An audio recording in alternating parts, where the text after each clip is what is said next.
एक प्रूफ कांच में प्रयुक्त बहुलक लैक्जेन होता है। अगला क्वेश्चन की बात करें, वनस्पति तेल में वनस्पति घी जो है किस प्रक्रिया द्वारा बनाया जाता है? तो हाइड्रोजनीकरण द्वारा बनाया जाता है। ठीक है। अगला क्वेश्चन, मानव शरीर में प्रचुर मात्रा में जो है कौन सा गैस के रूप में जो या तत्व बोले तो ऑक्सीजन होता है। ठीक है। अगला क्वेश्चन, कार्बन का जो है नैनो प्रतिरूप जो होता है वो कौन सा होता है? तो कार्बन का नैनो प्रतिरूप जो होता है वो ग्राफीन होता है। ग्राफीन एक प्रकार का मोम होता है। ठीक है। और ये कार्बन के अपरूप के बारे में भी जाना है। हाँ ठीक है। अब जो है टॉपिक जो दिया गया था, ठीक, इधर शुरू करते हैं रवीश जी। अगला टॉपिक जो था शाह आलम द्वितीय के बाद आगे था, वहाँ से उससे पहले तक हो चुका था। तो शाह आलम द्वितीय का शासनकाल जो है ये कब से कब तक था? बहुत इंपॉर्टेंट रहा है। शाह आलम द्वितीय का जो है शासनकाल 1759 से लेके 1806 तक रहा है। शाह आलम द्वितीय का जो है 1759 से लेके 1806 सही है। ठीक है। अगला क्वेश्चन जो है, शाह आलम द्वितीय का जो है मूल नाम क्या था? अली गौहर हो जाएगा। शाह आलम द्वितीय का मूल नाम क्या था? अली गौहर हो जाएगा। अगला क्वेश्चन की बात करें, पानीपत का तृतीय युद्ध जो हुआ था वो कब हुआ था? 1761 में। और ये क्वेश्चन पूछा जाता है कि पानीपत का तृतीय युद्ध किसके किसके बीच हुआ था? ठीक है, अहमद शाह अब्दाली और मराठों के बीच हुआ था। ठीक है। मराठों की तरफ से जो है नेतृत्व कर रहा था सदाशिव राव भाव। ठीक है। तो वो मराठों की तरफ से था। और ये अहमद शाह अब्दाली का जो है ये भाई के समय जो है मुगल शासक कौन? आलमगीर द्वितीय। तो पलासी के इसमें कन्फ्यूजन होता है आलमगीर द्वितीय और शाह आलम द्वितीय में। कभी बक्सर का युद्ध वाला इधर आ जाता है, कभी उधर आ जाता है। ये दोनों क्वेश्चन बनता है बहुत बढ़िया से कि जो है बक्सर के युद्ध के समय जान रहे हैं कि बक्सर का युद्ध हुआ कब था? 1764 में। और अभी जस्ट पढ़े हैं शाह आलम द्वितीय का कार्यकाल कब से कब तक, यानी कब से कब तक गद्दी पे रहता है? तो 59 से लेके 1806 तक रहता है। कोशिश करिए, हम बार बार रिवीजन रिपीट इसलिए कर रहे हैं ताकि हमेशा दिमाग में ये चीज़ बैठ जाए कि 59 से लेके 6 तक शाह आलम द्वितीय रहा है। और शाह आलम द्वितीय के काल में ही जो है बक्सर का लड़ाई हुआ था जो 22 अक्टूबर 1764 को हुआ था, जिसमें कहा जाता है बक्सर के लड़ाई में जो है ये त्रिगुट सेना का गठन किया गया था। और उस त्रिगुट में कौन कौन था? मीर कासिम। ठीक है। सुजाउद्दौला और अवध। ठीक है। देखिए ध्यान से एक बार सुन लीजिएगा, बक्सर की लड़ाई में त्रिगुट सेना का जो गठन किया गया था उसमें से ये क्वेश्चन ऐसे करके देता है, पूछा जाता है कि उस समय जो है बंगाल का नवाब कौन था? बक्सर के हम देखिए हम जानते हैं ये होगा ही। ठीक है, सुन लीजिए पहले। बक्सर के लड़ाई के समय बंगाल का नवाब की बात करेंगे तो मीर कासिम नहीं होके मीर जाफर हो जाएगा। पहले सुन तो लीजिए। आपसे हम क्या क्वेश्चन क्या पूछे थे? बक्सर के युद्ध के समय बंगाल का गवर्नर नवाब कौन था? तो नवाब तो कौन होगा? मीर जाफर होगा। और मीर जाफर को जो है यानी मीर कासिम को जब हटा दिया गया था उसके बाद जो है मीर जाफर को बैठाया। और इसी कारण से मीर कासिम कहा जाता है। बक्सर के युद्ध के समय जो है बंगाल का अपदस्थ नवाब मीर कासिम और इसके साथ साथ में जो है अवध का नवाब सुजाउद्दौला और इसके साथ साथ जो है शाह आलम द्वितीय, ये तीनों के द्वारा त्रिगुट सेना का गठन करके और ये तीनों मिलके अंग्रेज के खिलाफ युद्ध लड़ा था जो बक्सर के युद्ध में। इसको ध्यान से समझिएगा, बहुत कन्फ्यूजन होता है कि बक्सर के युद्ध के समय बंगाल का नवाब कौन था? मीर जाफर हो जाएगा। और ये कहानी के टर्म में भी हम बताए थे कि 1757 में मीर जाफर गद्दी पे बैठता है, यानी मीर जाफर को बनाता है कब? सिराजुद्दौला को पलासी की लड़ाई के बाद हटाने के बाद। ध्यान से समझ लीजिएगा, पलासी का लड़ाई कब हुआ था? 1757 में। और 1757 में युद्ध से पहले ही सिराजुद्दौला के साथ था, सिराजुद्दौला और रॉबर्ट क्लाइव के बीच युद्ध था। तो इस युद्ध में पहले ही तय हो चुका था कि जो युद्ध में सिराजुद्दौला की हार होना तय है, क्योंकि इसका जो सिराजुद्दौला का सेनापति जो था मीर जाफर, और मीर जाफर वो मिल चुका था। तो उसको पहले ही ये संधि हो चुकी थी कि जो इसको मार के तुमको जो है गद्दी पे बैठा देंगे। तो मीर जाफर को 57 में बैठाया गया, 57 से लेके 60 तक रहे ये। और मीर जाफर जब मनमानी करने लग गया तो फिर मीर जाफर को उतार के इसी का दामाद था मीर कासिम, और मीर कासिम को बैठा दिया तो 63 तक। ठीक है, यानी 3 साल तक 57 से 60 तक रहा मीर जाफर। और मीर जाफर के बाद फिर बैठाया किसको? मीर कासिम को। और मीर कासिम भी क्या क्या राजधानी को परिवर्तित कर दिया था, जो कि मुंगेर, मुर्शिदाबाद से मुंगेर कर दिया था। और इस चीज़ से जो है रॉबर्ट क्लाइव को गुस्सा, यानी कहने का मतलब गुस्सा आके कि जो ये भी मनमानी करने लग गया, इसलिए फिर से मीर कासिम को हटा दिया गद्दी से और कहा इससे बढ़िया तो इसका ससुरे था। मतलब समझ रहे हैं ना? यानी फिर से मीर जाफर को बैठा दिया। एकदम कहानी के टर्म में याद रखिए, कभी नहीं गलती होगा जीवन में, ठीक है। और इसीलिए रॉबर्ट क्लाइव का कुत्ता मीर जाफर को कहा जाता है। ये क्वेश्चन पूछा हुआ है, ठीक। रॉबर्ट क्लाइव का यानी क्लाइव का कुत्ता किसे कहा जाता है या गिदर किसे कहा जाता है, तो मीर जाफर को कहा जाता है, क्योंकि एक बार गद्दी पे बैठाया, फिर हटा दिया, फिर से बैठा दिया। तो ये 63 के बाद जो बैठाया मीर जाफर को, तो 63 से मीर जाफर रहा, बट इसी बीच में जो है मीर कासिम को जो हटाया था, ये मीर कासिम बदला लेने के लिए कहा अकेले तो हम जीतेंगे नहीं, तो इसलिए त्रिगुट सेना का गठन किया कि सोचा कि हम किस किस से समझौता करें। तो समझौता में दिखाई दिया अवध में, अवध का नवाब दिखाई दिया शुजा-उद-दौला। अब सिराजुद्दौला और शुजा-उद-दौला ये दोनों में भी कन्फ्यूजन होता है, तो जान लीजिए शुजा-उद-दौला जो था वो अवध का नवाब था और सिराजुद्दौला था वो बंगाल का नवाब था। और सिराजुद्दौला कब मारा गया था? प्लासी की लड़ाई में ही मारा गया था, ठीक है। इसके बाद शुजा-उद-दौला और एक इधर मुगल शासक जो है अभी जस्ट बता रहे थे कि बक्सर की लड़ाई किस मुगल शासक के समय काल में, तो शाह आलम द्वितीय के काल में हुआ था। तो ये त्रिगुट में समझ गए होंगे बढ़िया से। बक्सर के युद्ध के समय मुगल ये बंगाल का नवाब कौन था ये भी समझ गए होंगे। कौन था एक बार बोलिए? मीर जाफर था, ठीक है। गद्दी पे मीर जाफर बैठा हुआ था और मीर कासिम तो वो लड़ रहा था ना, ठीक है। अगर अभी भी कन्फ्यूजन होगा तो एक बार जाके देख लीजिएगा, बुक में पढ़िएगा, खुद से पता चल जाएगा। अगला क्वेश्चन की बात करें, अकबर द्वितीय का कार्यकाल कब से कब तक रहता है? 1806 से लेके 1837 तक अकबर द्वितीय आता है, ठीक है। जो कि 1806 में ये शाह आलम द्वितीय हटते हैं और शाह आलम द्वितीय का बचपन का नाम यानी मूल नाम अली गौहर हो जाएगा और 1806 से लेके 37 तक ये रहे हैं। फिर अगला है कि अकबर द्वितीय जो है, अकबर द्वितीय के बारे में जिसके बारे में आप सुनते होंगे, राजा राम मोहन राय को राजा की उपाधि दिया गया था। ये किसके द्वारा दिया गया था? अकबर द्वितीय के द्वारा ही दिया गया था राजा राम मोहन राय को राजा की उपाधि। इसी मतलब ये ब्रिटेन इनको भेजा गया था यहाँ से और इसी की मतलब जो होता है ना कि एक तरह से राजदूत बना के भेजा गया था और इसलिए जो वो ब्रिटेन में ही थे उसी समय इनको राजा की उपाधि दे दिया गया था यहाँ से। अगला क्वेश्चन की बात करें, अंतिम मुगल बादशाह कौन था?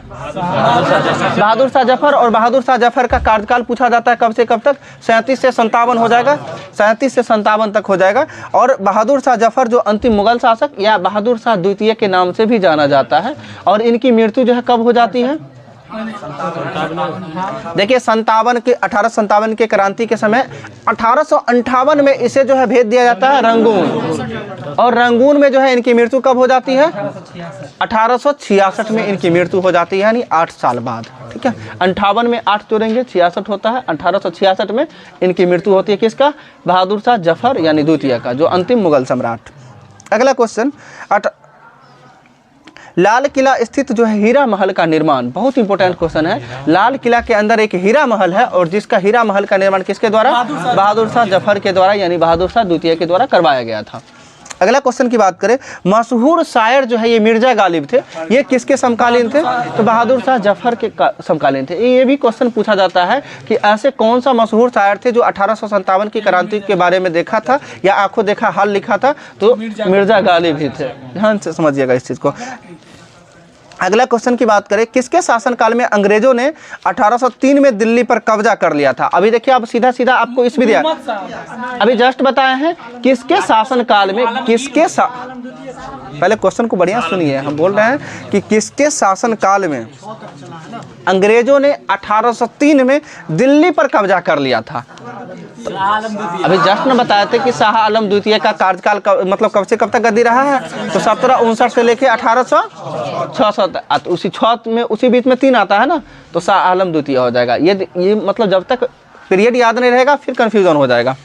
अगला क्वेश्चन की बात करें, शाह आलम द्वितीय की हत्या जो है किसने करवा दिया था? शाह आलम द्वितीय की हत्या जो है किसके द्वारा करवा दिया गया था? जो 1806 में जो जान रहे कि मारा गया था, 1806 में जो गुलाम कादिर खां के द्वारा जो है इसकी हत्या करवा दिया गया था।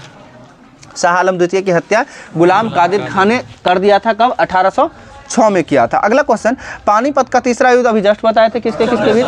तो मराठा और अहमद शाह अब्दाली के बीच हुआ था।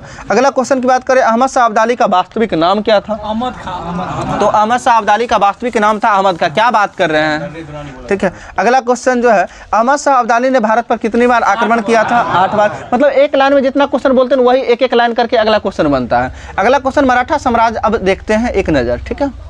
इसी बीच में आ जाता है मराठा राज्य का उदय। तो मराठा साम्राज्य को देखिएगा, मराठा साम्राज्य के संस्थापक शिवाजी हो जाएंगे। और शिवाजी का जन्म की बात करें 1627 में कहाँ में हुआ था? शिवनेर दुर्ग में हुआ था, जो 6 अप्रैल 1627 को हुआ था।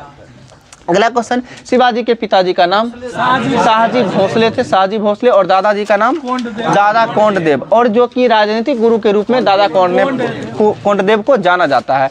और इसके साथ साथ जो है शिवाजी के आध्यात्मिक गुरु रामदास हो जाएंगे, रामानुज ने, रामदास क्या हम बोल रहे हैं, क्या बोले, रामदास जो है शिवाजी के आध्यात्मिक गुरु थे।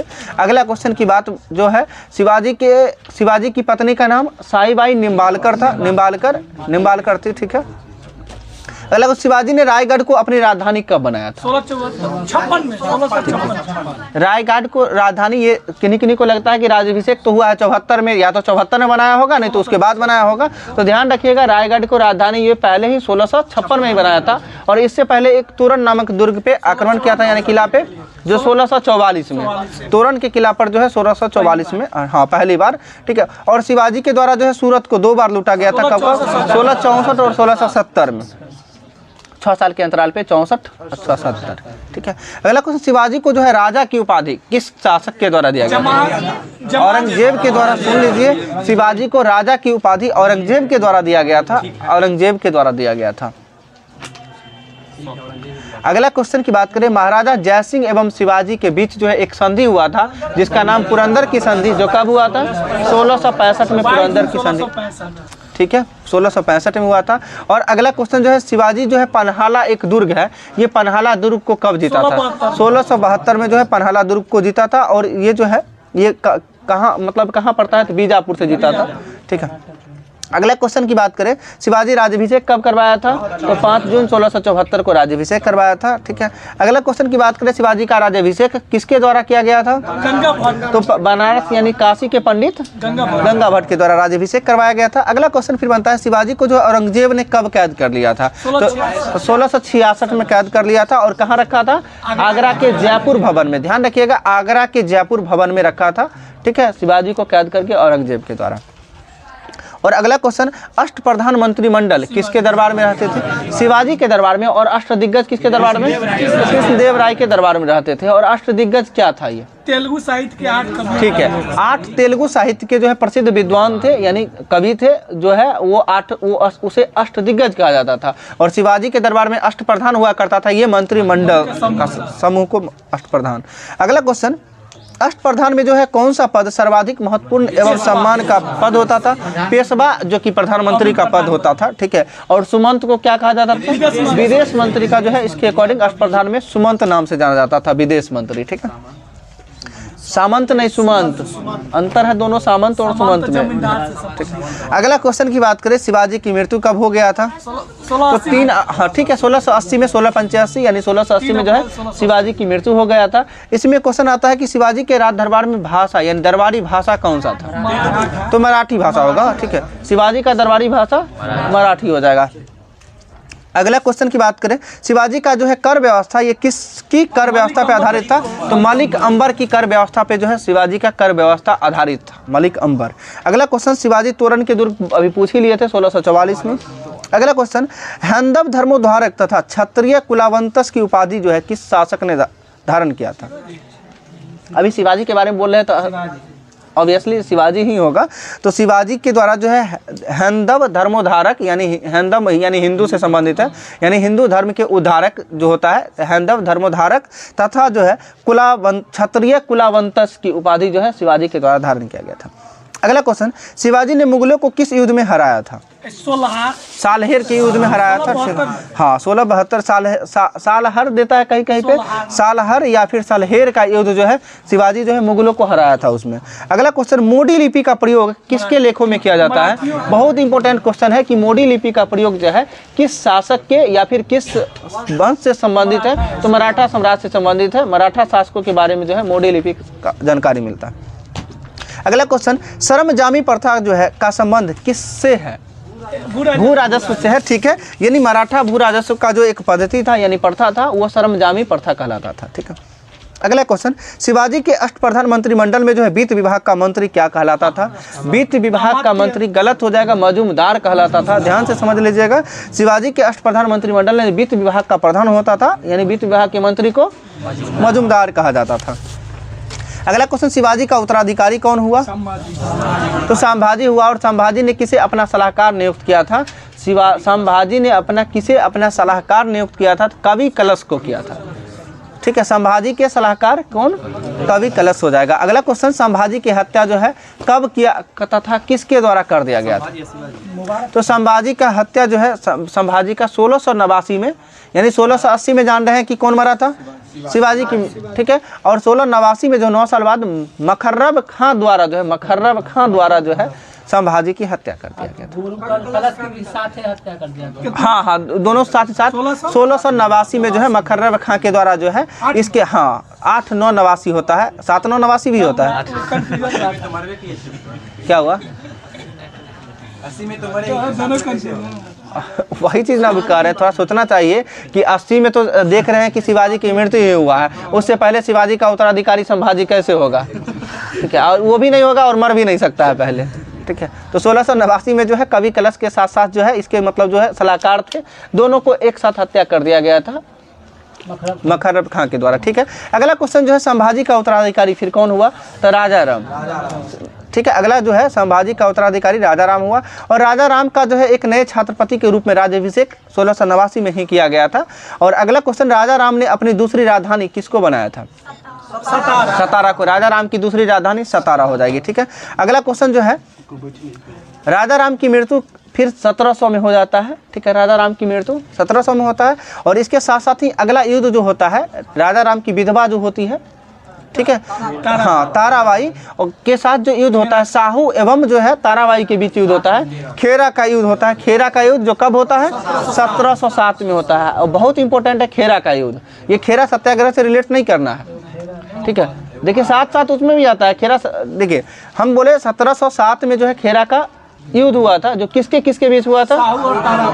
साहू एवं ताराबाई के बीच हुआ था। और इधर महात्मा गांधी का खेरा सत्याग्रह कब हुआ था?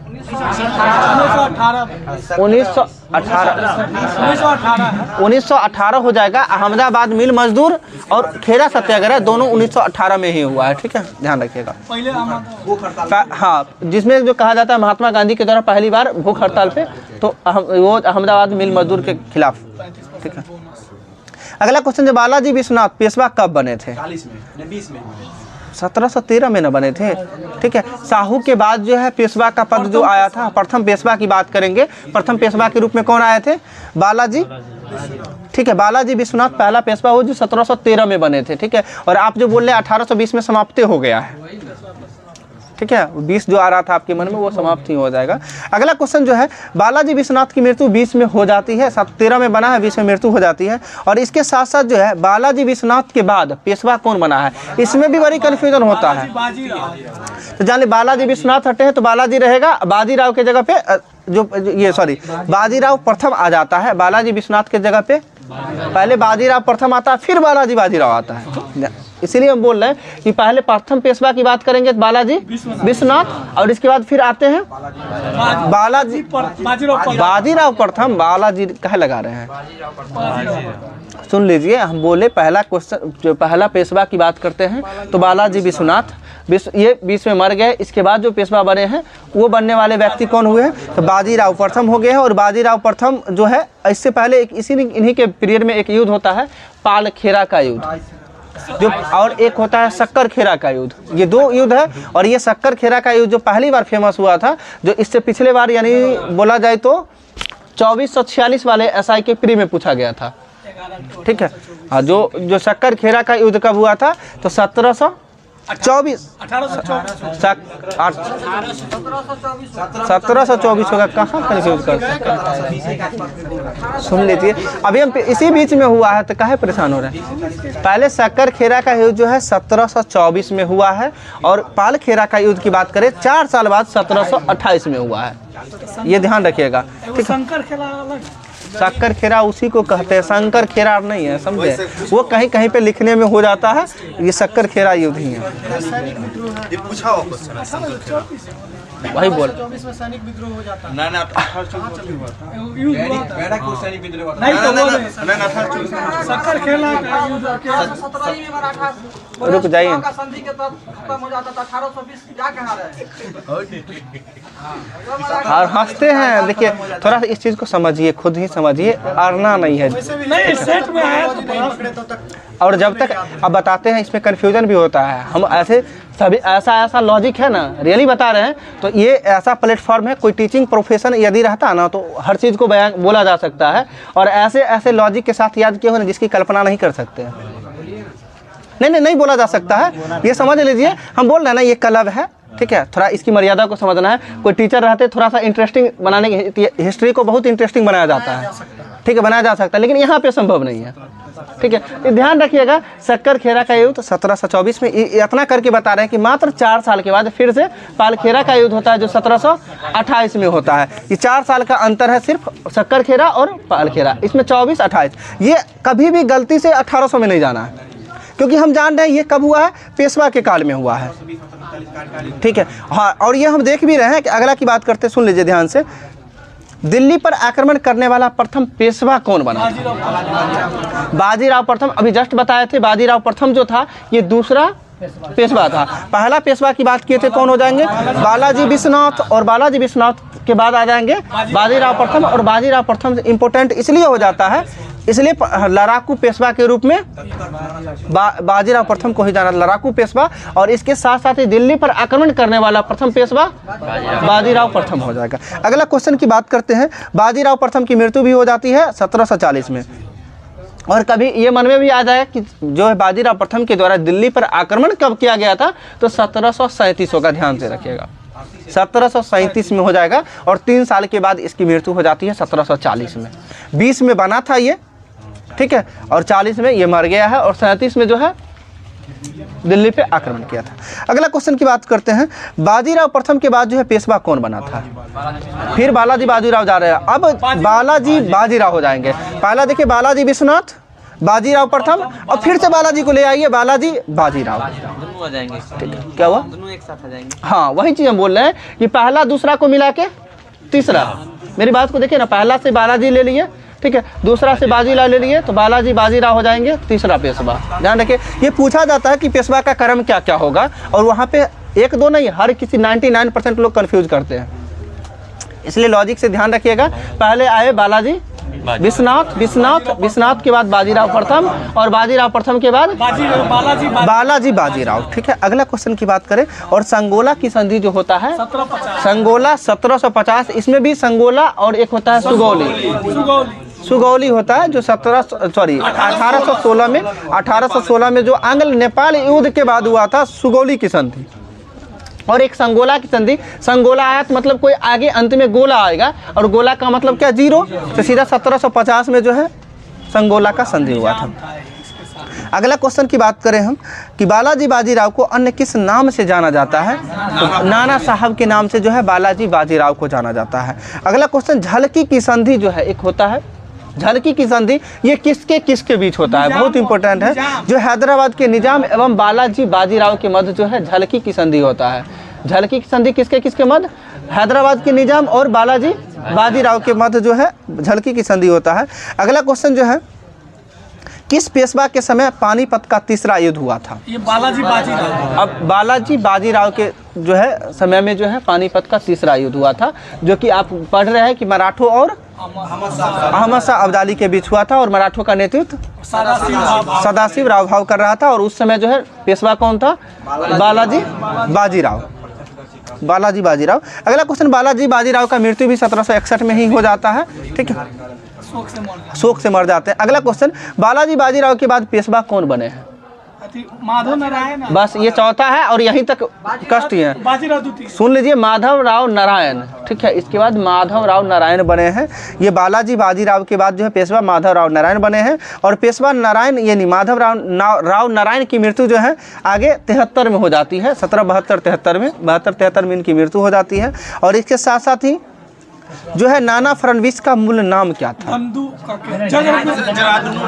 बालाजी जनार्दन भानु, ठीक है, हाँ। और ये जो है मराठों का मैकियावेली किसे कहा जाता है? ये नानाजी फडणवीस। नाना फडणवीस को कहा जाता है। मराठों का मैकियावेली नाना फडणवीस को कहा जाता है। और नाना फडणवीस का जो है मूल नाम क्या था? तो बालाजी जनार्दन भानु इनका मूल नाम था। अगला क्वेश्चन की बात, अंग्रेज जो है जेम्स ग्रांट डफ जो है ये किन्हें मराठों का मैकियावेली कहा था? तो अभी इससे पहला ही क्वेश्चन बोले थे मराठों का मैकियावेली किसे कहा जाता है? नाना फडणवीस को कहा जाता है। अब अगला क्वेश्चन ये भी बनता है कि क्या बोले ना, इनका बालाजी जनार्दन भानु, ठीक है, बालाजी जनार्दन भानु नाना फडणवीस का मूल नाम था। और ये क्वेश्चन बनता है कि नाना फडणवीस जो है ये को जो है मराठों का मैकियावेली किसके द्वारा कहा गया था? तो जेम्स ग्रांट डफ के द्वारा कहा गया था। यानी ग्रांट डफ के द्वारा जो है नाना फडणवीस को जो है मराठों का मैकियावेली की उपाधि दिया गया था। और इनका मूल नाम की बात करें बालाजी जनार्दन भानु। अगला क्वेश्चन, अंतिम पेशवा कौन था? बाजीराव द्वितीय अंतिम पेशवा था। टोटल 5 पेशवा के बारे में ही जानना है। एक बार फिर से सुन लीजिएगा।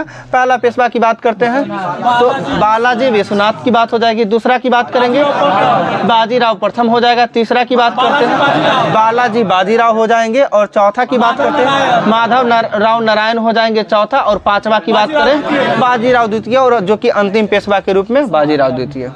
ठीक है, तो ऐसा अभी लग रहा होगा बहुत सारे लोगों को याद हो गया है, लेकिन इस चीज़ को जब तक रिवीजन नहीं कीजिएगा, जितना जल्दी याद हुआ है उतना ही जल्दी जाएगा, इसलिए रिवीजन करिएगा। ठीक है, जीके यही चीज़ है, अगर एक बार में सुनने से या एक बार में पढ़ने से यदि किसी को याद हो जाए तो कंपटीशन टफ नहीं रहता।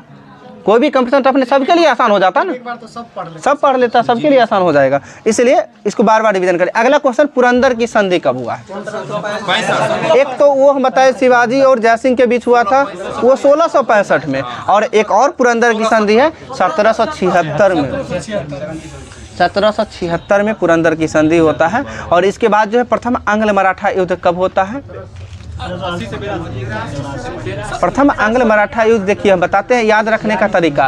प्रथम आंग्ल मराठा युद्ध जो 1775 से लेकर 1782 तक चला है, ध्यान से समझिएगा।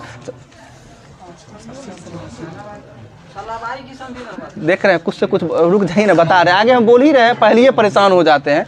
सुनिए ध्यान से, पहला प्रथम आंग्ल मराठा युद्ध जो हुआ था ये 1775 से लेकर 1782 तक हुआ, यानी 7 साल तक चला है। और इस बीच में ही एक पुरंदर की संधि होती है जो 1776 में होती है। तो पुरंदर की संधि के बारे में दो बताए, एक मुगल सेना के साथ हुआ था यानी जयसिंह और शिवाजी के बीच हुआ था, वो 1665 में था। और ये 1776 में पुरंदर की संधि हुआ है। और इसके बाद जो है प्रथम आंग्ल मराठा युद्ध किस संधि के तहत समाप्त हुआ? तो 1782 में सालाबाई की संधि के तहत समाप्त हुआ था। अगला क्वेश्चन, द्वितीय आंग्ल मराठा युद्ध जो कब हुआ था? 1803 से लेके 5 तक जो है, 1803 से 5 तक जो है द्वितीय यानी सेकेंड आंग्ल मराठा युद्ध जो हुआ था, और ये किस संधि के तहत समाप्त हुआ था? इसमें बहुत सारा संधि हुआ है, लेकिन 1803 में एक संधि हुआ है देवगांव और सुरजी अर्जन गांव की संधि हुआ है, 1803 में हुआ है। ठीक है, और राजापुर घाट की संधि भी हुआ है 1804 में हुआ है। ठीक है, सब बारी बारी से उस देख लीजिएगा। तो देवगांव और सुरजी अर्जनपुर का जो संधि हुआ है ये 1803 में हुआ था। और इस संधि के तहत जो है ये युद्ध समाप्त हुआ था। ठीक है, जो कि भले ही 5 में हुआ है, लेकिन ये संधि 3 में हुआ था। और इसी संधि के तहत जो भी समझौता था और इसी के तहत समाप्त हुआ था। ये क्वेश्चन बहुत इंपॉर्टेंट बनता है कि जो सेकेंड आंग्ल मराठा युद्ध किस संधि के तहत समाप्त हुआ था? ठीक है, देवगांव की संधि के तहत समाप्त हुआ था। देवगांव की संधि के तहत जो 1803 में हुआ था, वो इसी के साथ में हुआ था, लेकिन देवगांव की संधि वाला समझौता हुआ है। अगला क्वेश्चन की बात करें, तृतीय आंग्ल मराठा युद्ध कब हुआ है? 1817 से 19 तक हुआ है, तीसरा आंग्ल मराठा युद्ध। और इसके बाद जो है पेशवा पद को जो है वंशानुगत किसके समय में की हुआ था? हम क्वेश्चन बोले पेशवा पद को जो है वंशानुगत वो साहू के काल में हुआ था। उधर बहुत ये सब ज़्यादा इंपॉर्टेंट नहीं था, इसलिए छोड़ दिए थे। साहू और ताराबाई के बीच युद्ध जो हुआ था ना 1707 में, खेरा का युद्ध, और वही साहू हैं। और उन्हीं के काल में जो है पेशवा पद को जो है वंशानुगत कर दिया गया था, यानी पेशवा का बेटा ही पेशवा बनेगा। इसलिए अगला क्वेश्चन की बात करें, किस युद्ध के बाद मराठा शक्ति और पेशवा के वंशानुगत पद को समाप्त कर दिया गया था? हम क्वेश्चन क्या पूछे, बहुत आसान था, आसानी से बोल सकते थे। किस युद्ध के बाद जो है पेशवा के वंशानुगत पद को और पेशवा की शक्ति को समाप्त कर दिया गया। तो तृतीय आंग्ल मराठा मैसूर में कहा जा रहा है, तृतीय आंग्ल मराठा युद्ध के बाद जो है इसको समाप्त कर दिया गया था। अगला क्वेश्चन, बाजीराव द्वितीय की मृत्यु हो जाती है 1853 में होती है, जो कि बिठूर में होता है बाजीराव द्वितीय की मृत्यु, ठीक है। और अगला क्वेश्चन फिर बनता है कि तृतीय आंग्ल मराठा युद्ध में पेशवा ने जो है किसके सामने समर्पण किया था। तीसरा थर्ड आंग्ल मराठा युद्ध जो हुआ था उसमें जो है पेशवा कौन था, तो आप अभी जस्ट जान रहे हैं अंतिम पेशवा कौन था, बाजीराव द्वितीय। और इनका मृत्यु कब हुआ है, अभी जस्ट बताए हैं 1853 में हुआ है, जो कहाँ में हुआ था, बिठूर में हुआ था। और ये बालाजी द्वितीय के द्वारा जो है, सॉरी हाँ ठीक तो है, इनके द्वारा जो है ये किनके सामने जो है आत्मसमर्पण किया गया था, यानी किस अंग्रेज के सामने, तो जॉन मैलकम के सामने जो है किस, हम क्या पूछे थे कि किस यानी जो है किस अंग्रेज के सामने इनका समर्पण किया गया था, जॉन मैलकम के सामने। क्वेश्चन बढ़िया से सुन लीजिएगा, तृतीय आंग्ल मराठा युद्ध में जो है पेशवा ने किसके सामने आत्मसमर्पण किया था, जॉन मैलकम, ठीक है। सीधा समझिए, समर्पण करना मतलब कोई समर्पित करेगा तो उसको वेलकम करेगा, ध्यान करके याद रख सकते हैं, जॉन मैलकम, ठीक है। अगला क्वेश्चन की बात करें, वर्ष 1700 से जो है आगे मुगल साम्राज्य के विरुद्ध संघर्ष का नेतृत्व किस मराठा संरक्षकों ने किया था। ताराबाई ही होगी, जान ही रहे हैं, 1707 में तो ताराबाई ही थी, इसी के साथ में युद्ध हुआ था। तो ये जो है हाँ, तो मुगल साम्राज्य के विरुद्ध संघर्ष का सामना जो है किसके द्वारा किया गया था, ताराबाई के द्वारा किया गया था। अगला क्वेश्चन, औरंगजेब की मृत्यु के समय मराठा नेतृत्व किसके हाथों में था, तो ताराबाई के हाथों में था, ठीक है। और औरंगजेब की मृत्यु भी 1707 में ही हुआ है, ठीक है, जजाऊ के युद्ध में। अगला क्वेश्चन, कुछ संधि है इस युद्ध से रिलेटेड जिसको एक बार बोले ही हैं ऊपर, एक नज़र सुन लीजिएगा। पहला सूरत की संधि एक होता है 1775 में होता है, सूरत की संधि 1775 में, जिस बार जो है आंग्ल मराठा युद्ध शुरू होता है पहला 1775 से 82 तक, तो 1775 में सूरत की संधि होता है, जो कि अगला पुरंदर की संधि कब हुआ है, 1776 में पुरंदर की संधि होती है। बरगांव की संधि है, मतलब इस पीरियड में जो है इम्पोर्टेंट संधि है, तो बरगांव की संधि जो हो जाएगा वो 1779 में हो जाएगा बरगांव की संधि। और इसके साथ साथ सालाबाई की संधि जो है 1782, एक क्रम में चलना है। अगला बसीन की संधि 1802 में बसीन की संधि हुई है। और देवगांव की संधि 1803 में सुरजी अर्जन गांव की संधि 1803 में ही। और इसके साथ राजापुर घाट की संधि 1804 में। और इसके साथ साथ नागपुर की संधि 1816 में नागपुर की संधि। और 1817 में ग्वालियर की संधि 1817 में। और एक और संधि है पूना की संधि 1817 में ही। और मंदसौर की संधि की बात करें 1818। ये संधि जो है 8-10 संधि है, ये बहुत इंपॉर्टेंट है और एग्जाम के लिए एक क्वेश्चन समझिए ये फिक्स रहता है। एक क्रम में है 1775 से लेके 1818 तक जो हम जा रहे हैं, यानी फर्स्ट आंग्ल मराठा युद्ध से लेके अंतिम यानी तीसरा आंग्ल मराठा युद्ध के बीच में जो संधि हुआ है, जो भी संधि हुआ यही सब था। एक बार फिर से सुनिएगा, बोलिएगा नहीं, आप लोग सुन लीजिएगा। पहला सूरत की संधि 1775, दूसरा पुरंदर की संधि 1 साल बाद 76, तीसरा बरगांव की संधि 1779, ठीक है। और बरगांव के बाद एक ही बार सालाबाई की संधि होती है 1782। और इसके बाद बसीन की संधि होती है 1802। इसके बाद राजा ये देवगांव की संधि 1803, सुरजी अर्जन गांव की संधि 1803 ही, राजापुर घाट की संधि 1804। इसके बाद होता है 1816 में नागपुर की संधि 16 में, नागपुर की संधि 16 में, ग्वालियर की संधि 17 में और पूना की संधि 17 में। और इसके साथ साथ अंतिम संधि जो मंदसौर की संधि होती है 1818 में होता है। ध्यान रहेगा, एक दो बार रिवीजन कीजिएगा, आराम से हो जाएगा याद। अब इंडियन पॉलिटी में चलते हैं, ठीक है। संविधान के अनुच्छेद 1 में जो भारत को क्या कहा गया है, राज्यों का संघ कहा गया है। नए राज्यों के गठन, संसदों की सीमाओं में परिवर्तन की शक्ति जो है किसमें निहित होता है, ठीक है। हम किसमें निहित होता है, हम क्या क्वेश्चन अभी बोले, संसद में निहित होता है। आंसर भी बोल दिए थे कि नए राज्य के गठन, राज्य की सीमाओं में परिवर्तन की शक्ति किसमें निहित होती है, तो संसद में निहित होती है। अगला क्वेश्चन, यदि भारतीय संघ में नए राज्य का निर्माण किया जाना है तो किस अनुसूची में संशोधन होगा, ठीक है, अनुसूची 1 में संशोधन होगा। अगर जो है भारतीय संघ में कोई नए राज्य का निर्माण किया गया है तो अनुसूची 1 में ही जानते हैं क्या है, भारत एक राज्यों का यानी भारत के राज्य और संघ शासित प्रदेश का नाम के बारे में उल्लेख मिलता है, तो इसी में है। तो अनुसूची 1 में संशोधन करेगा तब ना उसमें नाम इंक्लूड करेगा, तो अनुसूची 1 में संशोधन अनिवार्य है। ठीक है। और किस अनुच्छेद में होगा नहीं होगा वो अलग की बात है, लेकिन अनुसूची 1 में होगा ही। अगला क्वेश्चन की बात करें, संसद को जो है संघ में नए राज्यों का प्रवेश या उनकी स्थापना का शक्ति किस अनुच्छेद के अकॉर्डिंग प्राप्त है? तो अनुच्छेद 2 के अकॉर्डिंग उन्हें शक्ति मिलता है कि वो नए राज्य को जो प्रवेश या फिर उनकी स्थापना कर सकता है। अगला क्वेश्चन, संसद के नए राज्यों के निर्माण तथा वर्तमान राज्यों को सीमाओं में परिवर्तन अनुच्छेद 3 के अकॉर्डिंग है, और 1, 2, 3 को मिला के इसको लागू करने का अधिकार संसद के पास अनुच्छेद 4 के तहत हो जाएगा। ठीक है। अगला क्वेश्चन की बात करें, भारत में संघ राज्य क्षेत्रों का प्रशासन किसके द्वारा होता है? तो बहुत इंपॉर्टेंट क्वेश्चन है और इसमें इतना कन्फ्यूजन होता है, कभी कभी राष्ट्रपति, कभी उपराज्यपाल, कभी राज्यपाल, इस समय कन्फ्यूज करके लोग गलती करते हैं। तो ऑप्शन दिए तो थोड़ा हिंट समझिएगा, यानी भारत के संघ राज्य क्षेत्रों का जो है प्रशासन जो होता है वो राष्ट्रपति के द्वारा होता है, ध्यान रखिएगा। अगला क्वेश्चन जो है, भारत की स्वतंत्रता के समय भारत की भौगोलिक सीमा में कुल कितनी देशी रियासतें थी? 552 देशी रियासतें थी। ठीक है, जो भारत की स्वतंत्रता के समय 552 रियासत। ठीक है। अगला क्वेश्चन, देशी रियासतों को जो है भारत में शामिल करने हेतु किसके नेतृत्व में रियासती मंत्रालय बनाया गया था? तो जान ही रहे हैं किसके नेतृत्व में? सरदार वल्लभ भाई पटेल के नेतृत्व में। अगला क्वेश्चन की बात करें, किन देशी रियासतों ने जो है भारत में शामिल होने से इनकार कर दिया था? 3 हो जाएगा। एक तो हैदराबाद, सुन लीजिए, हाँ ठीक बोले, हैदराबाद, जूनागढ़ और जम्मू कश्मीर, ये तीनों था जो इनकार कर दिया था। और हैदराबाद को कैसे मिलाया गया था? तो पुलिसिया कार्रवाई के तहत जो हैदराबाद को मिलाया गया था, जो कि ऑपरेशन पोलो के तहत। और इसके बाद जो है जम्मू कश्मीर को कैसे मिलाया गया था? तो विलय पत्र पे हस्ताक्षर के माध्यम से मिलाया गया था। और एक बना जूनागढ़, तो जनमत संग्रह, यानी वहाँ के जनता से जो है मत लिया गया कि जो संग्रह हुआ उसके तहत जो है जूनागढ़ को मिलाया गया। अगला क्वेश्चन की बात करें, 1950 में भारतीय संविधान में भारतीय संघ के राज्यों को कितने भागों में वर्गीकृत किया गया? बहुत इंपॉर्टेंट क्वेश्चन है, गलत हो गया। 1950 में भारतीय संविधान ने जो है भारतीय संघ के राज्यों को कितने भागों में वर्गीकृत किया था? 4 भाग में। भारतीय संघ को जो है 4 भाग में वर्गीकृत किया था 1950 में, जो कि भारतीय संविधान के द्वारा। अगला क्वेश्चन बनता है कि 1950 में भारतीय संघ के क्षेत्र में शामिल राज्यों की संख्या कितनी थी?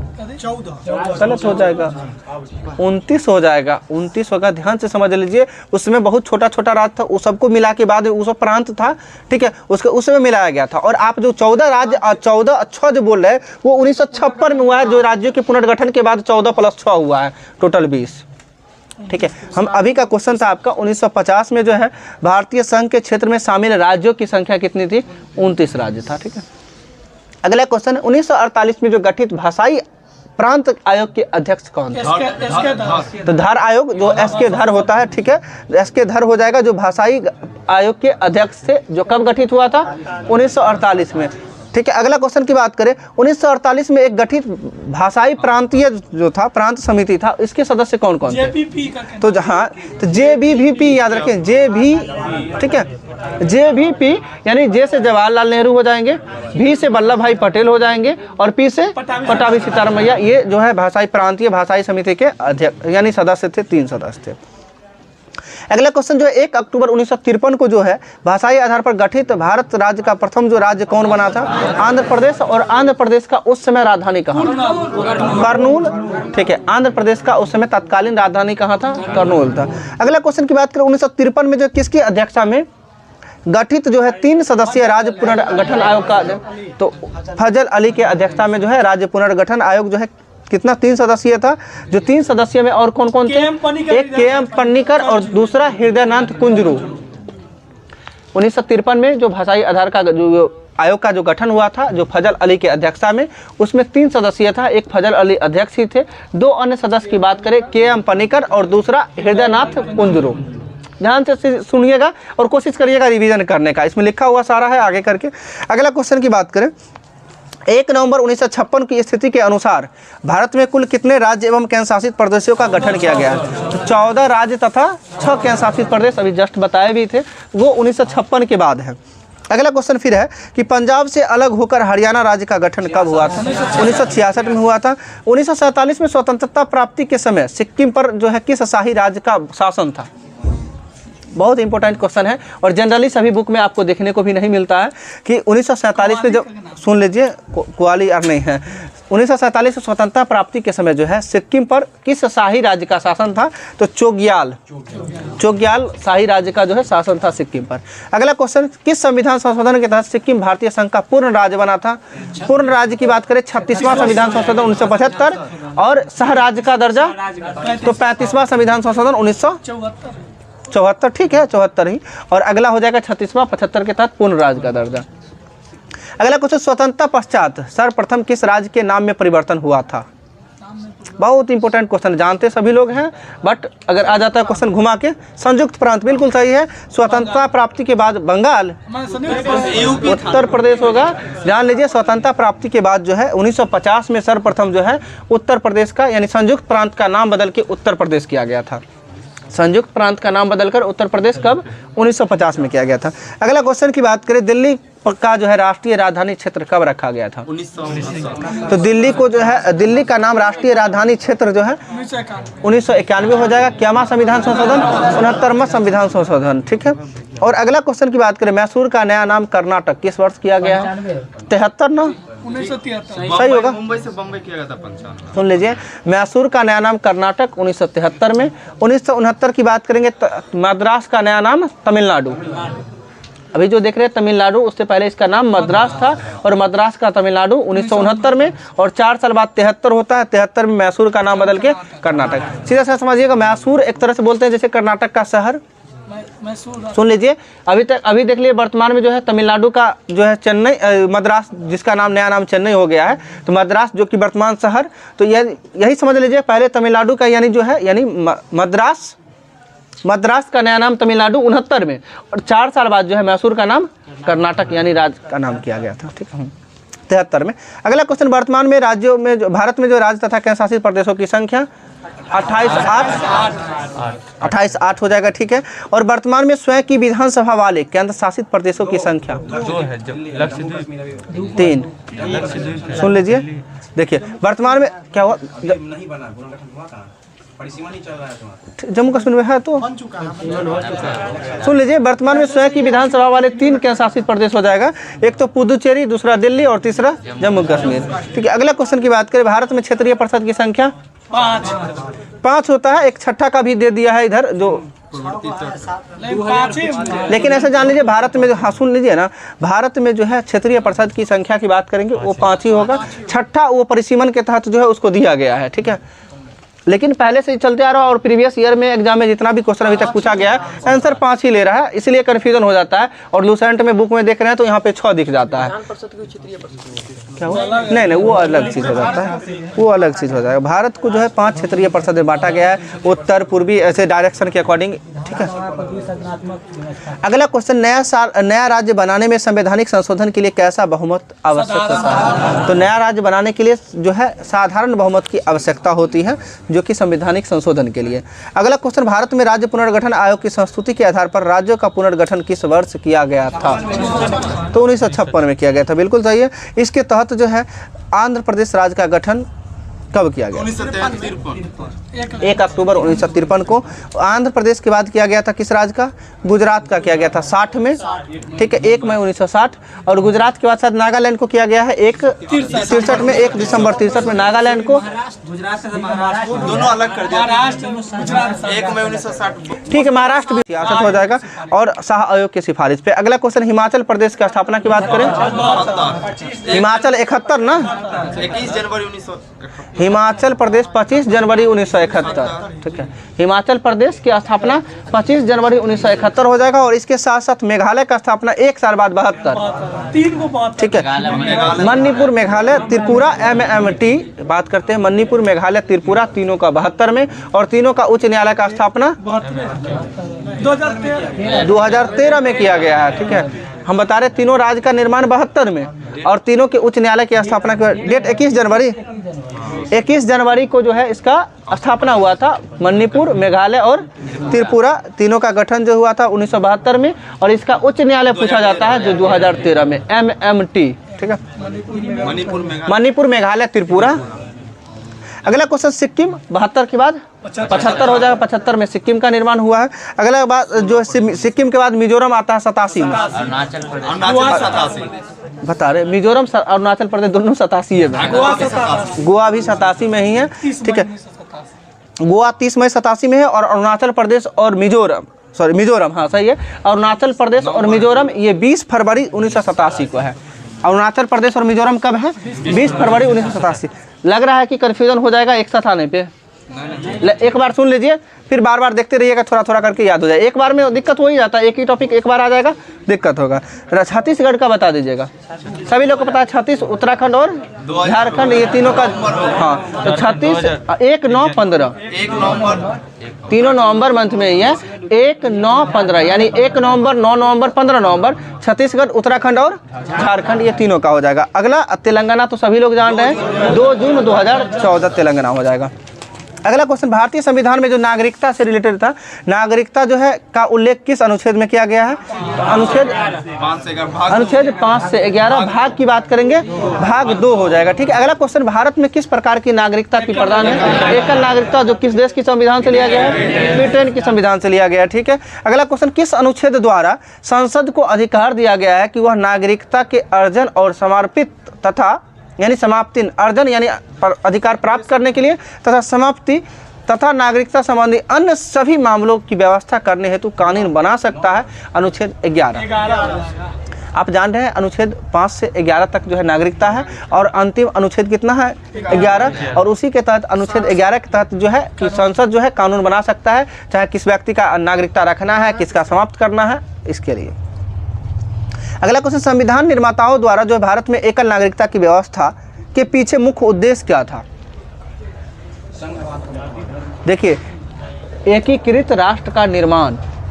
अगर एकल नागरिकता रहेगा तो लोग यहाँ के रहेंगे तब ना यहाँ के राष्ट्र का निर्माण करेंगे। अब यहाँ का भी नागरिकता है, अमेरिका का भी है, तो सोचेंगे चलो अमेरिका में भी तो एकल यानी एकीकृत राष्ट्र का निर्माण करने के लिए एकल नागरिकता जरूरी था। यानी जहाँ के लोग रहेंगे वहाँ के विकास के बारे में सोचेंगे, वहाँ के लिए सोचेंगे, हाँ कहेंगे भारत के। देखिए रहे ना यहाँ, इसीलिए एकल नागरिकता। अगर स्टेट का अलग नागरिकता दे दिया जाए तो वहाँ भी दिक्कत है, तो अलग अलग सब अपना अपने देश हो जाएगा, बढ़ जाएगा ना।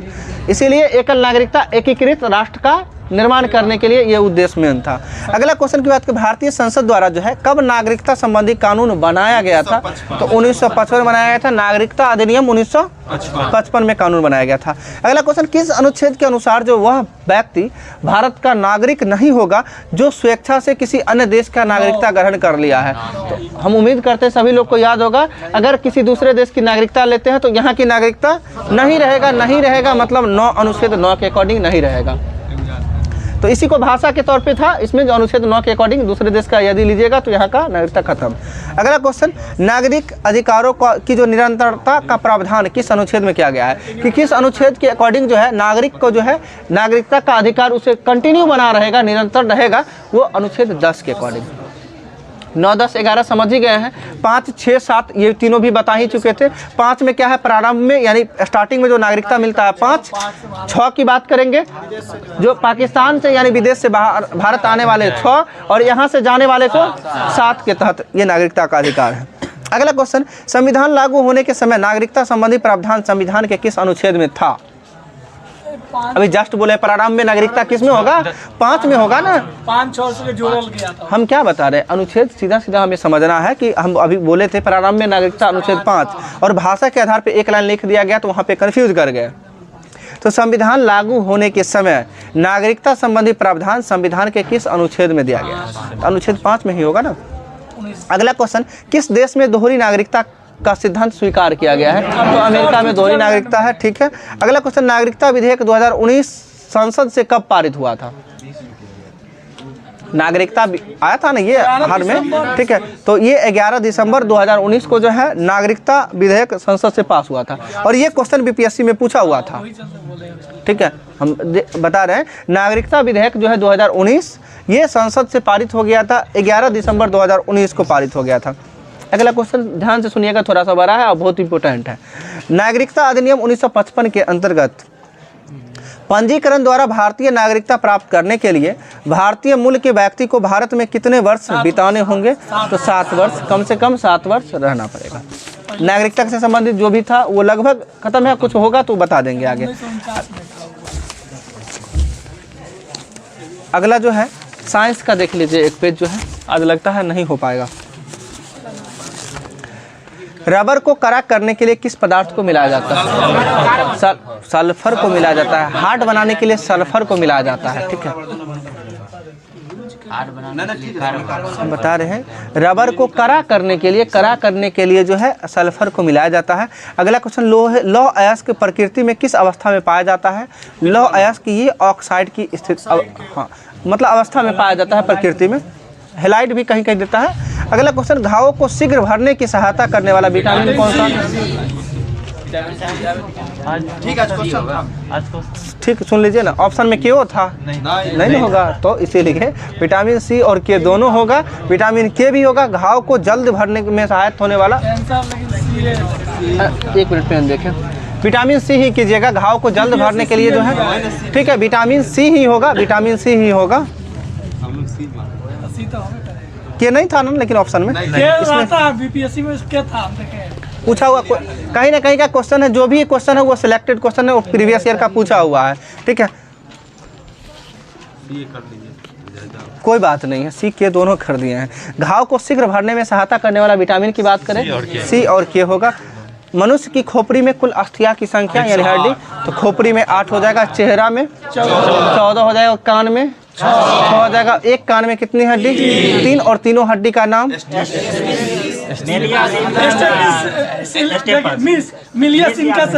ठीक है, मेलियस, इनकस और स्टेपस। MIS वर्ड भी बताए थे। MIS, M से मेलियस, I से इनकस और S से स्टेपस होता है जो कान की सबसे छोटी हड्डी स्टेपस होता है, और सबसे छोटी मांसपेशी तो स्टेपेडियस होता है।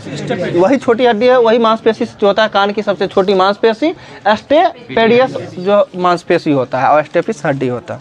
अगला क्वेश्चन, पिंच ब्लड में जो है कौन सा रेडियो एक्टिव तत्व प्राप्त किया जाता है? यूरेनियम प्राप्त किया जाता है, ठीक है। अगला क्वेश्चन, हरे पौधों में जो है प्रकाश संश्लेषण की इकाई को क्या कहा जाता है?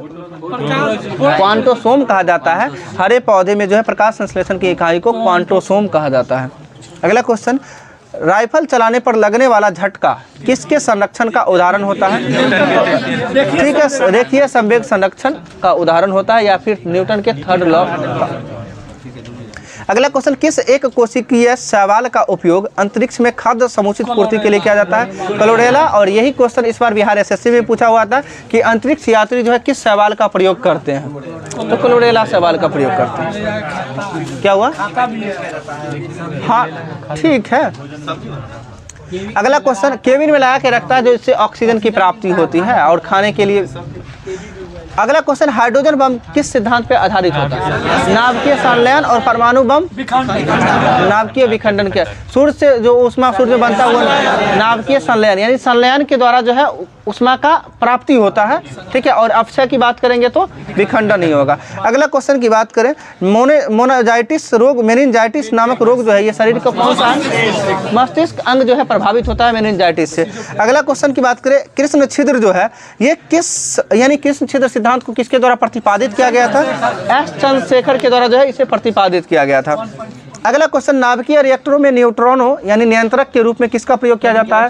कैडमियम या फिर बोरॉन का क्षार नियंत्रक के रूप में इसका प्रयोग किया जाता है। और भारी जल का उपयोग मंदक के रूप में, जान लीजिए डीमोडुलेटर जो होता है यानी मंदक के रूप में भारी जल का प्रयोग है। और भारी जल के खोजकर्ता यूरे एवं बाष्पन कब किया था? 1932 में किया था, ठीक है। अगला क्वेश्चन की बात करें, कौन सी एकमात्र धातु जो द्रव अवस्था में पाई जाती है? हम धातु पूछे हैं, धातु की बात करेंगे ब्रोमीन, ठीक है। पारा धातु जो होगा, सुन लीजिए, पारा धातु है जो कि द्रव अवस्था में पाया जाता है, एकमात्र धातु। और अधातु की बात करेंगे तो ब्रोमीन हो जाएगा, जो कमरे के तापमान पे जो है द्रव अवस्था में पाया जाता है। नहीं देखे हैं। अगला क्वेश्चन की बात, जीन शब्द का सर्वप्रथम प्रयोग किसके द्वारा? तो जीन शब्द का प्रयोग जोहानसन के द्वारा किया गया था, ठीक है। अगला क्वेश्चन की बात करें, रेड लेड का रासायनिक सूत्र क्या है? तो रेड लेड का रासायनिक सूत्र होता है Pb3O4 हो जाएगा, ठीक है। अगला क्वेश्चन की बात करें, रासायनिक तत्वों को संकेत के रूप में व्यक्त करने का पहला प्रयास किस व्यक्ति के द्वारा किया गया था? तो बर्जिलियस के द्वारा किया गया था कि रासायनिक तत्वों को जो है संकेत के रूप में पहली बार व्यक्त करने का प्रयास बर्जिलियस के द्वारा किया गया था। अगला क्वेश्चन, सोडियम का लैटिन नाम क्या होता है? नाइट्रियम होता है, और इसका संकेत Na होता है। नाइट्रियम Na सोडियम का रासायनिक नाम। अगला क्वेश्चन, सोडियम का लैटिन नाम नेट्रियम। अगला क्वेश्चन की बात करें, प्रकाश तरंगों को किस गुण किससे उसके अनुप्रस्थ होने का प्रमाण मिलता है? ध्रुवन यानी पोलराइजेशन होता है। ध्रुवन के गुण होने के कारण जो है इसे अनुप्रस्थ होने का प्रमाण मिलता है प्रकाश तरंग। वैसे जानते हैं प्रकाश तरंग कैसी तरंग है? अनुप्रस्थ है। और ध्वनि तरंग अनुदैर्घ्य तरंग है। बट जब ध्वनि तरंग जल के सतह पे जब उत्पन्न होता है तो कैसा होता है? तो अनुप्रस्थ हो जाता है। ऐसे जानते हैं ध्वनि तरंग अनुदैर्घ्य है, लेकिन यदि द्रव के सतह पे यदि ध्वनि तरंग उत्पन्न होगा तो अनुप्रस्थ हो जाएगा। अगला क्वेश्चन बताएगा, खनिज संरचना की दृष्टि से हीरा एक प्रकार का क्या है? कार्बन। कार्बन का अपरूप है, बट कार्बन ही है ना। ठीक है, हम क्या क्वेश्चन पूछे कि खनिज संरचना की दृष्टि से हीरा क्या है? तो कार्बन है। अगला क्वेश्चन की बात करें, किसे भविष्य का धातु कहा जाता है? भविष्य का धातु टाइटेनियम को कहा जाता है। ध्यान कहीं और था इसलिए बोला गया। ठीक है, भविष्य का धातु टाइटेनियम होगा, भविष्य का ईंधन हाइड्रोजन हो जाएगा। ठीक है, भय का धातु पोलोनियम। ठीक है, अगला क्वेश्चन, सफेद स्वर्ण के नाम से किसे जाना जाता है? तो प्लेटिनम को जाना जाता है। प्लेटिनम को जाना जाता है सफेद स्वर्ण के नाम से। ठीक है, अगला क्वेश्चन, चाय बनाने के लिए विद्युत द्वारा केतली में पानी किस विधि द्वारा गर्म होता है? तो कन्वेक्शन बोला जाता है जिसे। कंडक्शन मतलब होता है चालन। हाँ, ये कन्वेक्शन बोले हैं, कन्वेक्शन संवहन होगा, सही है। कंडक्शन चालन होता है। ठीक है, जो कंडक्टर बोलते हैं ना वो जो, हाँ तो वो चालन होता है। ठीक है, अगला जो चाय बनाने के लिए विद्युत केतली, जो विद्युत केतली की बात करते हैं, विद्युत द्वारा केतली पानी को किस विधि द्वारा गर्म करता है? संवहन बोलिए या कन्वेक्शन बोलिए, संवहन के माध्यम से ही होता है। अगला क्वेश्चन, सबसे कठोरतम धातु कौन सा होता है? प्लेटिनम ना होगा। ठीक है, सबसे कठोरतम धातु प्लेटिनम होगा। अगला क्वेश्चन, नाभिकीय रिएक्टर में ईंधन का कार्य कौन करता है? क्या सबसे कठोरतम धातु आपका प्लेटिनम सही है। क्रोमियम कहा जाता है, बता दें। क्रोमियम जब लोहा में आप मिलाइएगा ना क्रोमियम, तो वो सबसे ज्यादा कठोरता देता है जब लोहा में मिलाइएगा तो, और सबसे मजबूत।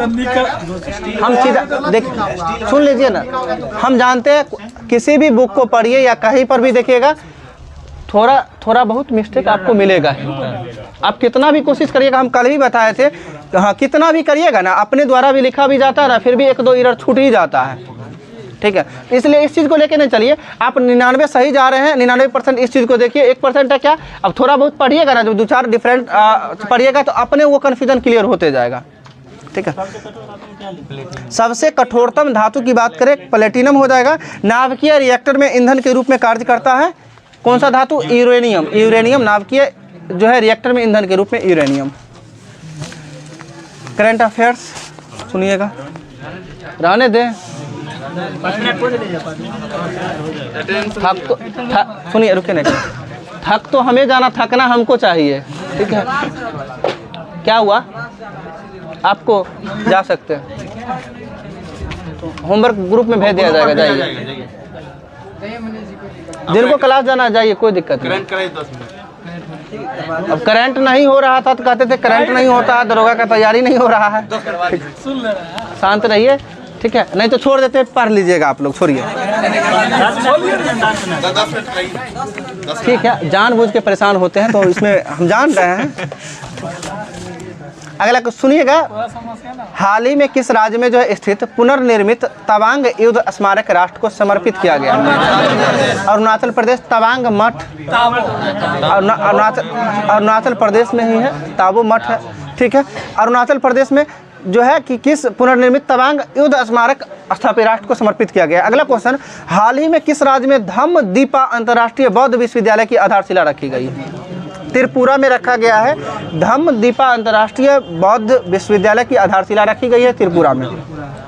अगला क्वेश्चन, हाल ही में भारत का पहला जियो 5G सेवाएं प्राप्त करने वाला राज्य कौन बन गया है? तो गुजरात बन गया है। ठीक है, अगला क्वेश्चन, हाल ही में climate change performance index 2023 Maharashtra बोल लिए। सुनिए क्वेश्चन ध्यान से सुनिए आप। हाल ही में क्लाइमेट चेंज परफॉर्मेंस इंडेक्स 2023 में भारत क्या में स्थान पे है? चौथा होगा, 8वें स्थान पे है। सुन लीजिए, क्लाइमेट परफॉर्मेंस, जो क्लाइमेट चेंज परफॉर्मेंस में जो है भारत का स्थान 8वां स्थान है। अगला क्वेश्चन, हाल ही में उपराष्ट्रपति जगदीप धनखड़ द्वारा किसे भारत का पहला डॉक्टर राजेंद्र प्रसाद अवार्ड दिया गया है? भारत का पहला डॉक्टर राजेंद्र प्रसाद अवार्ड दिया गया है, जो जगदीप धनखड़ के द्वारा दिया गया है, ठीक है, जो उपराष्ट्रपति हैं। और इससे पहले ये किस राज्य के राज्यपाल थे? पश्चिम बंगाल के राज्यपाल थे। और इनके द्वारा किसे दिया गया है? ये पहला डॉक्टर राजेंद्र प्रसाद अवार्ड जो मिला है ना, ये पहला अवार्ड है जो प्रोफेसर रमेश अरोड़ा को मिला है, ठीक है, रमेश अरोड़ा को मिला है। अगला क्वेश्चन, हाल ही में किसे गांधी मंडेला फाउंडेशन द्वारा जो है शांति पुरस्कार से सम्मानित किया गया है? तो ये तिब्बती दलाई लामा को किया गया है शांति, यानी गांधी मंडेला फाउंडेशन द्वारा जो है शांति पुरस्कार किसे दिया गया है? दलाई लामा को दिया गया है। अगला क्वेश्चन की बात करें, हाल ही में ब्रिटेन के ऑर्डर ऑफ मेरिट पुरस्कार से किस भारतीय मूल को नोबेल विजेता को सम्मानित किया गया है? वेंकी रामकृष्णन को। वेंकी रामकृष्णन को जो है ब्रिटेन के ऑर्डर ऑफ मेरिट पुरस्कार से जो भारतीय मूल के नोबेल विजेता थे उन्हें सम्मानित किया गया है। अगला क्वेश्चन, हाल ही में कोलंबिया में आयोजित विश्व चैंपियनशिप में जो है मीराबाई चानू कौन सा पदक जीती? मीराबाई चानू रजत पदक जीती है, जो कोलंबिया में आयोजित हुआ है, रजत हो जाएगा, ठीक है। ओलंपिक हम क्या क्वेश्चन अभी पूछे थे? क्वेश्चन भी थोड़ा सा सुनना है, समझना है। हम क्वेश्चन बोले कि कोलंबिया में आयोजित विश्व चैंपियनशिप में जो है मीराबाई चानू कौन सा पदक जीती है? तो रजत पदक हो जाएगी। अगला क्वेश्चन, हाल ही में किस क्रिकेट ने लगातार 7 छक्के लगाने का रिकॉर्ड किस भारतीय खिलाड़ी ने बनाया है? तो ऋतुराज गायकवाड़ के द्वारा जो है 7 छक्के लगाने का। अगला क्वेश्चन, हाल ही में 2022 के लिए जो मेजर ध्यानचंद खेल रत्न पुरस्कार किसे दिया गया है? शरद कमल को। ठीक है, शरद कमल को जो है मेजर ध्यानचंद खेल रत्न पुरस्कार से सम्मानित किया गया है। अगला क्वेश्चन, हाल ही में 2022 में ऑस्ट्रेलिया में खेले गए T20 वर्ल्ड कप का विजेता कौन है? इंग्लैंड हो जाएंगे। T20 वर्ल्ड कप का विजेता इंग्लैंड हो जाएंगे। अगला क्वेश्चन जो है, 2023 में होने वाली महिला विश्व कप मुक्केबाजी चैंपियंस की मेजबानी किसको मिला है? भारत को मिला है, ठीक है। अगला क्वेश्चन, हाल ही में किस राज्य ने ट्रैक एशिया कप 2022 जीता है? ट्रैक एशिया कप 2022 की मेजबानी की है, केरल के द्वारा किया गया है। केरल के द्वारा जो है ट्रैक एशिया कप 2022 की मेजबानी की गई है। अगला क्वेश्चन की बात करें, हाल ही में फीफा का 22वां फुटबॉल विश्व कप का आयोजन कहाँ किया गया है? तो कतर की राजधानी दोहा हो जाएगा, ठीक है, फीफा कतर हो जाएगा।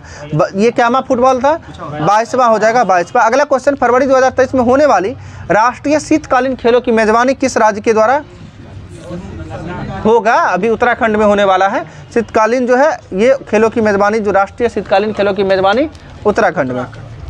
अगला क्वेश्चन, हाल ही में Asia cup table tennis tournament में पदक जीतने वाली पहली भारतीय महिला खिलाड़ी कौन बन गई है? टेबल टेनिस में मनिका बत्रा, ठीक है, मनिका बत्रा बन गई है एशिया कप जो है टेबल टेनिस में पदक जीतने वाली पहली भारतीय महिला, मनिका बत्रा। रहने दीजिए।